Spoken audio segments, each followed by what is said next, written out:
It's almost like a striker versus a jiu-jitsu. Yeah. You know, if you can get enough elbows in before they lock you. How fast is the constriction? It's pretty slow. It's incredibly quick. So it's you take the back and be in chokehold. It's that. I have maybe 30 seconds, maybe on the outward side. Implied violence or the threat of violence. Yeah. I mean, Howling Monkeys in the morning, they're letting other groups know this is where we're at. We're getting farting over here. You better stay away. It's most remote parts. You're going to find micro ecosystems. You're going to see little species here. Elephants, this is white rhinos. They can be terrifying too. Again, when you get into the defense. Absolutely, but I have to tell you, I have hooves. It's risking its life for that meal. Ocelots walk around by the sides of lakes and swim through the water and they catch fish all day long. Piranha. Root by the skin. Yeah. They can rotate around and shred you apart. So they're really cool fighters. Piranha fish I don't identify with fish in terms like that. I think living out here has made me think of fish as kind of rapid food that can be got. You know, so to me a piranha is just, when I see piranha I think about how I want it to taste. Yeah, so like who had used hot air balloons to float over. Rivers are filled with trash and at any moment. So your life becomes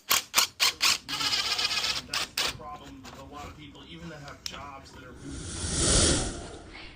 I found a baby black caiman not that long ago, and he was missing all of his toes because the piranhas had eaten them all. It was really sad. He just had these stumps and was swimming. Galapagos tortoise, but there was one left. And they said, as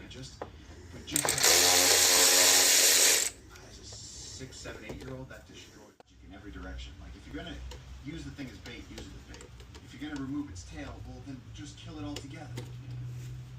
Or if you want to save the animal and not kill it, then don't maim it before you return it to its. It was so weird. So if you kill an animal, you already use it to its fullest by using it as a food source. By cooking it, by eating every part of it, all that kind of stuff. Yeah. So we've been eating Paco in your time here.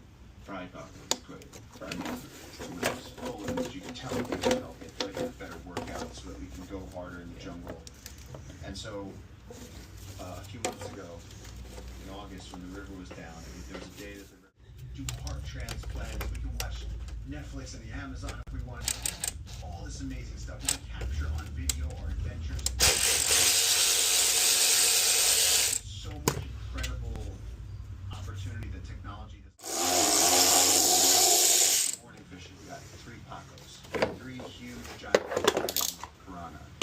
And I just remember touching them with so much reverence, thinking about those through water. You tell me no one found one wing nut of a ship? All like the Egyptians up until right now. Incredibly powerful about a skull. Yeah. If you ever hold a human skull, it'll weigh on you for a second. You look into the hollow eyes of this face, and suddenly you go, you feel your own cheek there.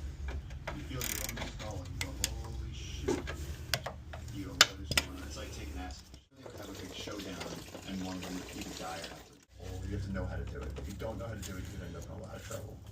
Good Lord, man. So many things to think about.